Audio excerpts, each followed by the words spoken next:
Welcome to the Seniors Rock Show, presented by the Law Office of Michael Robinson, PC, on News Radio, Wham 1180. The Seniors Rock Show, a lively weekly discussion shining a bright light on aging with fun, entertainment, and important info for all adults. Join in with your comments or questions. Call or text 222-1180 or 1-800-295-1180. Now from the News Radio Wham 1180 studio in downtown Rochester, here's your host, Joanna Palvino.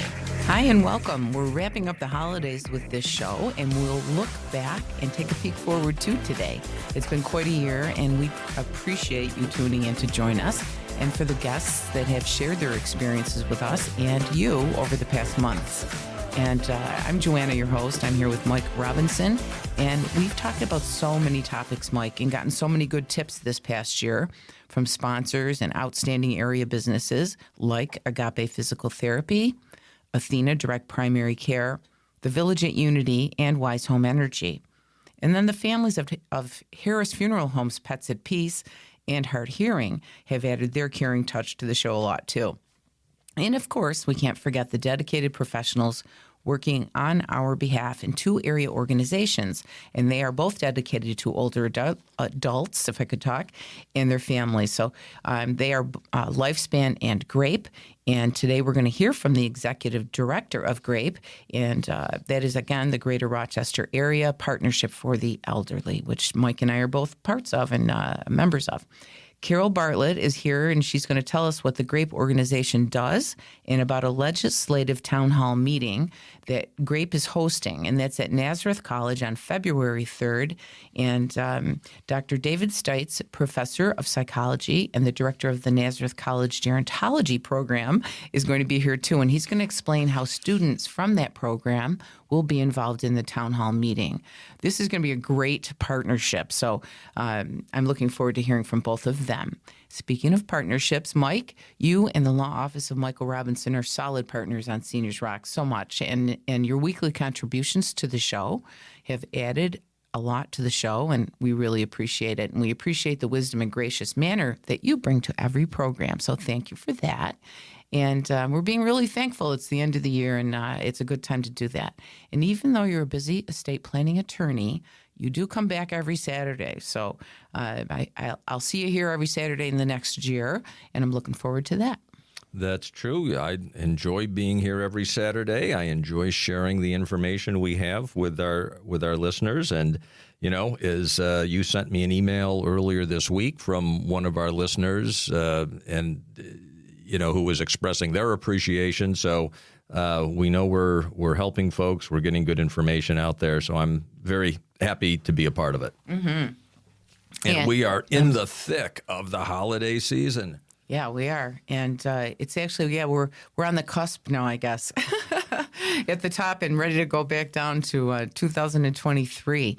And it's quite amazing. And I'm looking forward to a year ahead of some interesting guests and lots of fun and some laughs and getting out. Maybe we'll go out again and do some remote performances like we did at the Village at Unity for their fall festival. That was a good time.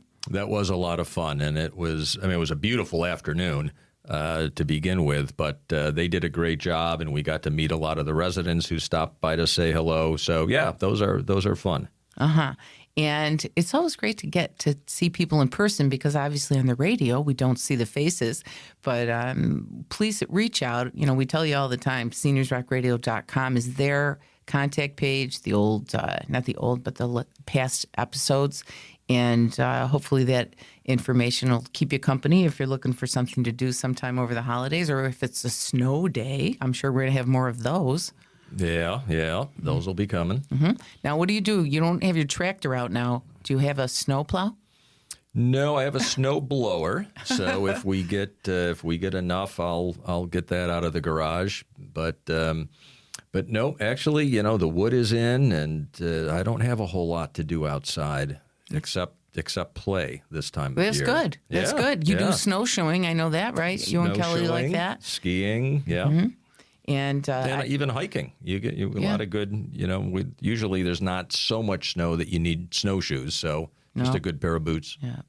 And that's a reminder, folks, to get outside. We talked about that a lot this past year, too, about getting outside into nature and how it benefits you physically, mentally, and emotionally, especially when we're going through these transitions, coming off of the pandemic years now and getting back to business, and everyone's back out again. And we've seen quite a flurry of activity in the last couple of months. It's taken some adjustment, I know, on my end, because I did get kind of used to being home and not a lot of traffic and all those things. But we have to let go of all that now and move forward and be here for each other and remember what's important. And it's important that you connect with people, whether it's on our show or somewhere else. But don't stay in the house and wait for the winter to go by.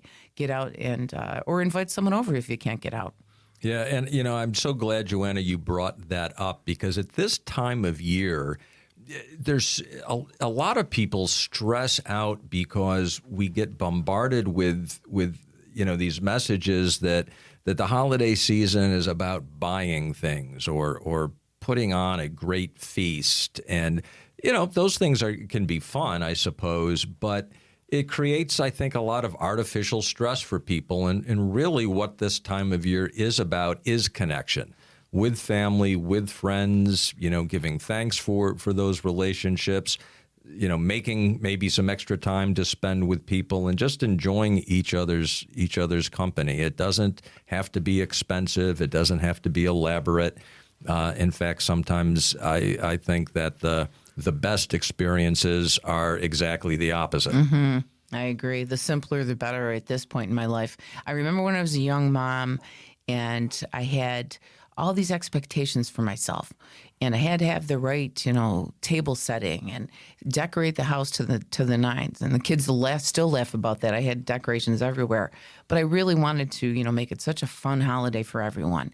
And then I realized as time went on that, like you said, it's about being together. It's not about the fancy decorations, keeping it, the pressure off of yourself and just enjoying the simple things can really make a difference in the holidays. And I do hear people all the time saying, oh, the holidays are coming. I'm getting stressed. I'm worried. I didn't do this. I didn't do that. Well, guess what? The day after, no one remembers what you did or didn't do. So, well, I shouldn't say that. That's not true. But I mean, they don't remember that you didn't, put the fancy top on the tree. They remember that you were there, and they remember laughing and having fun with you. Right? Exactly. And I mean, we've done the big feasts, but honestly, some of the best Christmases I can remember, we had pizza. And it was Christmas relaxed. Pizza, I love it. Somebody wasn't in the kitchen all day. It was just we just spent time together and laughed, and it was a fun time. Mm-hmm. And one year we went up to the ski lodge in Bristol. And the ones that didn't ski stayed in the lodge, and some went up and skied. And that was a fun day. I mean, you don't have to stay home and, do the big shebang in the dining room. You can do other things. You can get out together and just be friends and family, right? That's what it's all about. Absolutely. Absolutely. So I hope everybody is able to de-stress and not get caught up in all of those sorts of expectations and really just enjoy your friends and family. Absolutely. This is Seniors Rock Radio. More good news after these messages on News Radio WHAM 1180. Our area's first direct primary care practice, Athena Direct Primary Care and Lifestyle Medicine, is open. Direct primary care is an innovative alternative to traditional corporate-style primary care, where you pay a monthly membership fee. There are no fee-for-service payments, no third-party billing.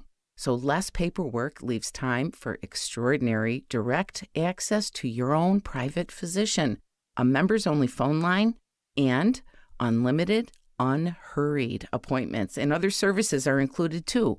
That's all for one low rate. Athena Direct Primary Care is accepting new patients for a limited time only. Book your free meet and greet with Dr. Laura Petrescu today. Learn about this wonderful new practice, including membership benefits and the costs, at AthenaDirectCare.com. That's AthenaDirectCare.com. Or you can call. It's 585-662-5510. Welcome back to the Seniors Rock Show, and joining us now is Carol Bartlett, Executive Director of the Greater Rochester Partnership for the Elderly, or GRAPE, which is much easier to say. Carol spent most of her career prior to GRAPE in the hospitality industry, and that experience serves her well in her role with GRAPE and in the topic she's here to talk about today, the annual legislative town hall meeting that's being planned by the Advocacy Committee of GRAPE. And welcome back, Carol, to the Seniors Rock Show. Thank you, Mike and Joanna. Thank you for having me. You're welcome. We're always happy to have you here. And let's start with the basics, Carol. Tell the folks what the GRAPE organization is and what their purpose is. Sure. GRAPE is a professional membership organization of people who work with and for older adults. Our organization's been around. We just celebrated our 30th anniversary in 2022, and it was really formed as a way for people who work with older adults to interact with their peers. So we have about 300 members, and it ranges from anywhere from senior living communities to home care agencies, elder law attorneys like Mike, financial planners. So we have a pretty diverse membership, and people get to network with each other, and we do education for our members. So it's a really great organization and a great way to interact with your peers. Absolutely, and it is a wonderful organization. I'm very proud to be a member. Carol, tell us, what is the Advocacy Committee? Well, sure. So GRAPE has several committees. We have volunteer committees, which is made up of our members, and one of them is the Advocacy Committee. And basically that committee looks at current issues that would be affecting our older adults or those that work with and for older adults, like our members. What kind of issues are impacting them, current issues to look at and bring attention to. And they spend a good portion of time kind of researching current issues that are happening at the state level. Gotcha. And the Advocacy Committee, they do quite a few things in the marketing committee. What a great time they provide for the members. We've learned so much from them, and it had some fun too. We just went to an alpaca farm. That was a good time. Anyway, let's get back to the town hall meeting. Carol, what will happen that day? What's going to be happening at the town hall meeting? Yeah, so the primary goal, once the committee comes up with some of the current issues, is to present these at what we call a town hall meeting. And it usually is attended by 200 or so people, which are our members. And we invite state legislators and other elected officials to listen to what some of the topics are that are kind of top of mind with our members and older adults. So it's a large group that will have breakfast and have a meeting, and we'll have presenters and get a chance to really hear what's happening at the state level in regards to older adults and our members. And it is really great for those of us who work with the senior community to hear about what's going on in Albany and sometimes at the federal level as well, because, we don't necessarily get that information on a day-to-day basis. Who will be there? So we will, as far as elected officials go, we always invite the state legislators and local officials and some on the federal level as well, as you mentioned. And we always hear from the state level what's going on with the state budget. And we usually hear from the New York State Office of Aging and Lifespan. Great members. Mm-hmm. And our great members, and it's open to the public. So really, anybody who has an interest in hearing about what's going on with our older adults and issues is welcome to attend as well. And I'm looking forward to this year because there really is a lot going on, especially at the state level this year. Mm-hmm. And I think last year we had someone from the mayor's office. So Carol's right. We have local, state, and hopefully it'll be something. Some of the subjects will be on the national front as well, because we do have so many things to do to help our seniors, especially after the pandemic, and that might change the scenario of the town hall meeting a little bit, I think, huh, Carol, after coming through the pandemic? I mean, last year we had it virtually. So this is the first time in person, right? In a while. The last Yeah, the last in-person town hall meeting was February of 2020, so that was right before COVID hit. And then we did do it virtually last year, which was very successful, but, it's always nice to be in person. So we're looking forward to doing that again this year. Mm-hmm. Are they entertaining having a virtual element as well, or no, just all in person? I mean, there may be, if we have some people that would like to speak that aren't able to attend, we certainly would, do that virtually. But, we'd love to have everybody there in person. It's always nice to be in person after what we've been through. Yeah, and the students are going to be there from Nazareth, from the gerontology program. So that's going to be interesting. So to interact with them is going to be quite nice as well. And to see, some bright new faces there as we gather, if you will. Yeah, it's great to get the next generation involved. Mm-hmm. And obviously we're still working on this, and you, are working hard on putting this all together. It happens pretty quickly, and it's coming up, I can't believe it, in a few more weeks. So are there still sponsor opportunities? What if someone wants to get involved at this point, Carol?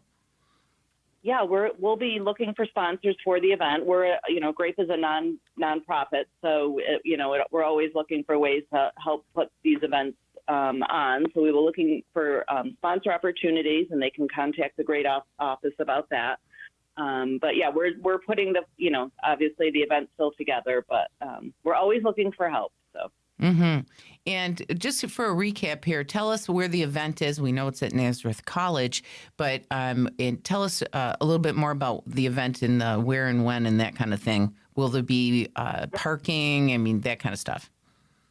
Yeah, so it'll be held on February 3rd, which is a Friday, and we start usually very early in the morning. As you mentioned, it's going to be at Nazareth College, and we'll have the students helping direct parking, and if there's some parking far away, we're going to have some shuttles set up by the college. And, we'll start early, 7:30 with coffee and networking, and then the program will probably start around 8:15 or so. Is there a cost? Yep. The ticket price will be $20, and that will include some breakfast provided by Nazareth College and a chance to hear some great speakers. Very good. And what will you be doing that day? I laugh because let me say, I will. Mm-hmm. Yeah, I will probably introduce some speakers, but obviously we'll be working out the details, making sure everybody's where they need to be. Yeah, and Carol Bartlett is everywhere. She is, there's 10 committees in GRAPE, and I'm going to tell you now, she goes to every meeting. She's amazing. So you're really the cog in the wheel there, Carol, so we appreciate what you do for the group, too. Well, thank you, Joanna. And thank you, both Joanna and Mike, for supporting GRAPE. Oh, you're welcome. And thanks for being with us. And just folks, if you're interested at all in what impacts the senior community, this town hall meeting is just a great informational event. So, Carol, thank you again. And folks, stay tuned. We're going to learn how exactly Nazareth College is involved in this event and how the students there will participate. And we'll be right back on Seniors Rock Radio.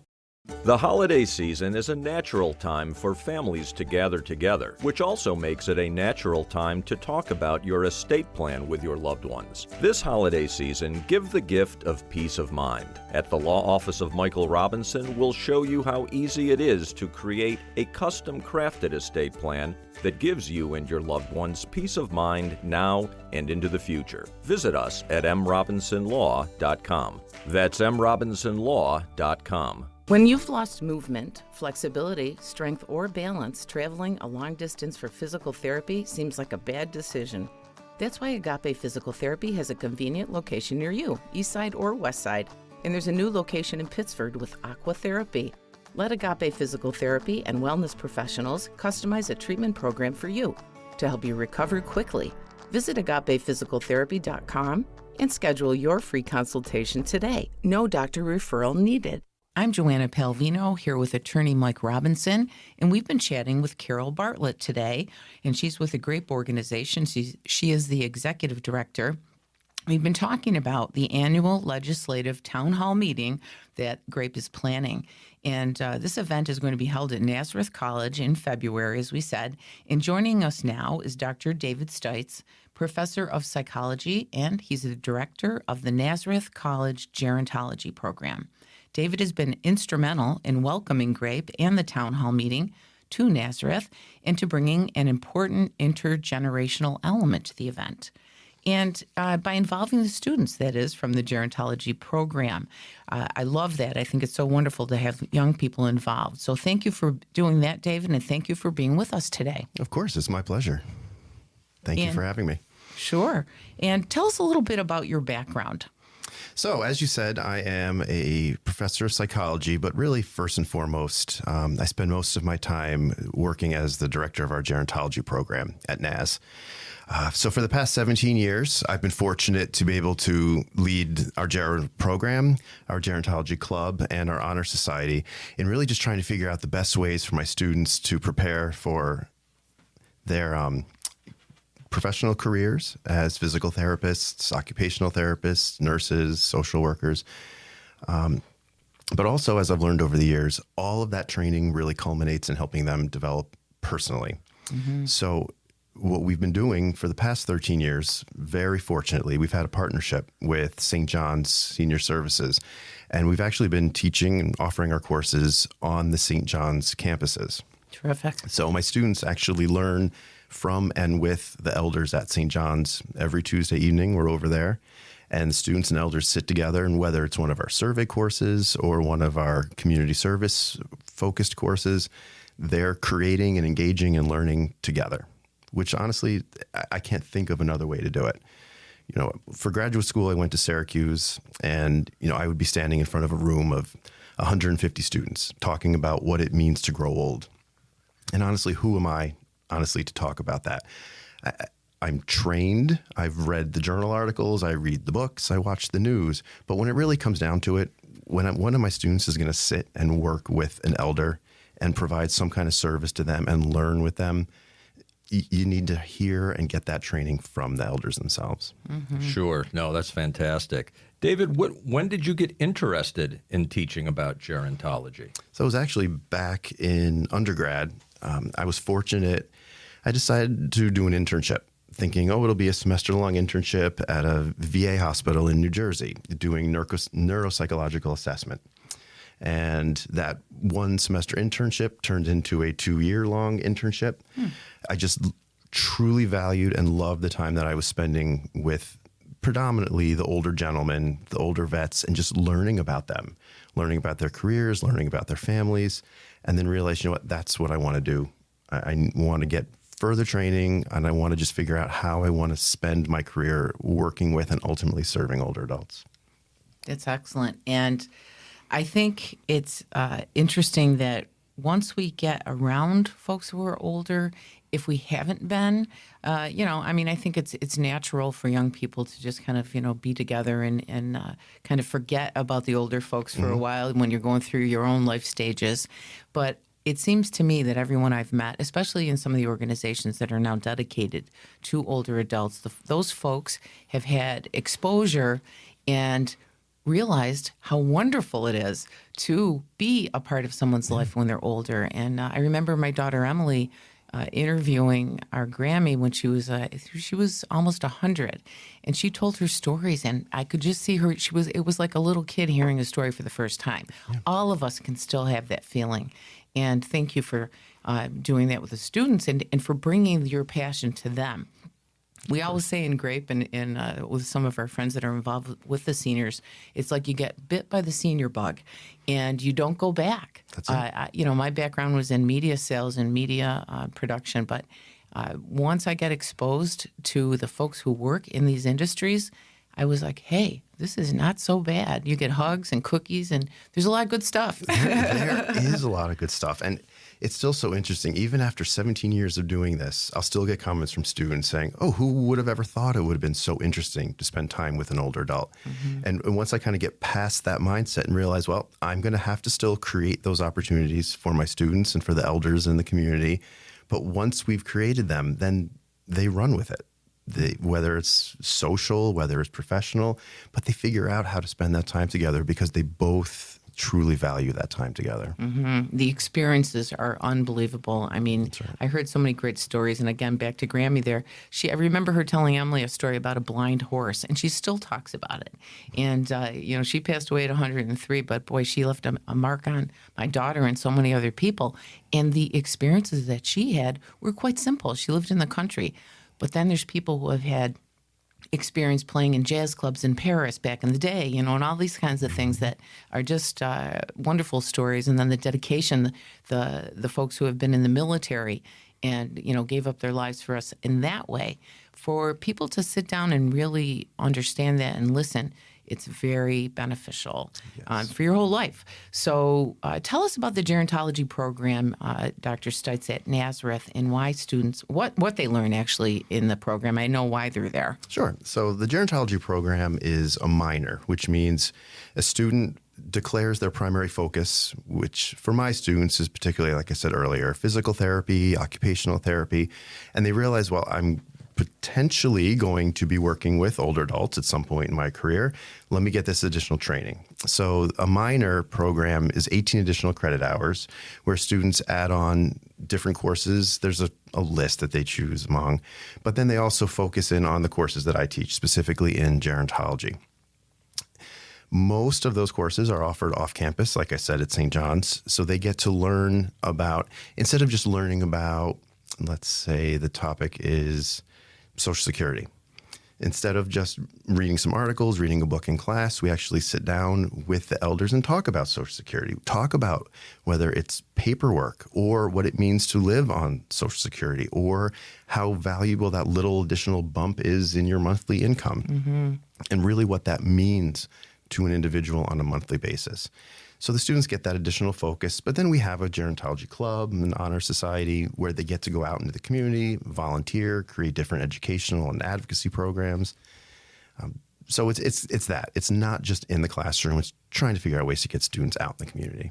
Gotcha. And with the Grape Town Hall meeting now being hosted at Nazareth, are the students going to be directly involved in that? Yeah, they'll be involved from whether it's helping with parking and logistics day of, or even in the planning.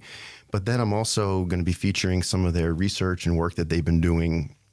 They'll have posters hung up. They'll be there to talk about what they've been learning in these different classes and the experiences that they've been having in the programs. So the legislators will get to hear and see firsthand what the students are working on, how they're understanding all of these issues, and ultimately what they're going to be able to do about it, in their professional lives and their personal lives. Wow, it's going to be a great addition to the town hall meeting in February, folks. Thank you so much, David, for joining us today. And I hope that you'll continue listening and tell your students to listen to Seniors Rock every week, too. Absolutely. Thank you both so much. Thank you, David. You're very welcome. Please keep listening to News Radio Wham 1180 and Seniors Rock. We'll be right back after these messages. Welcome back to Seniors Rock Radio, and we hope you've enjoyed this past hour and that you've heard some encouraging messages. And know that there are people here and out in the community looking out for you and working hard to get important information and resources to you.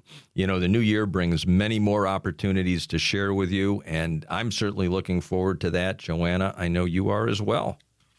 Absolutely. Thank you to our guests today, and best wishes to them for a successful Legislative Town Hall event, and that is at Nazareth College on February 3rd.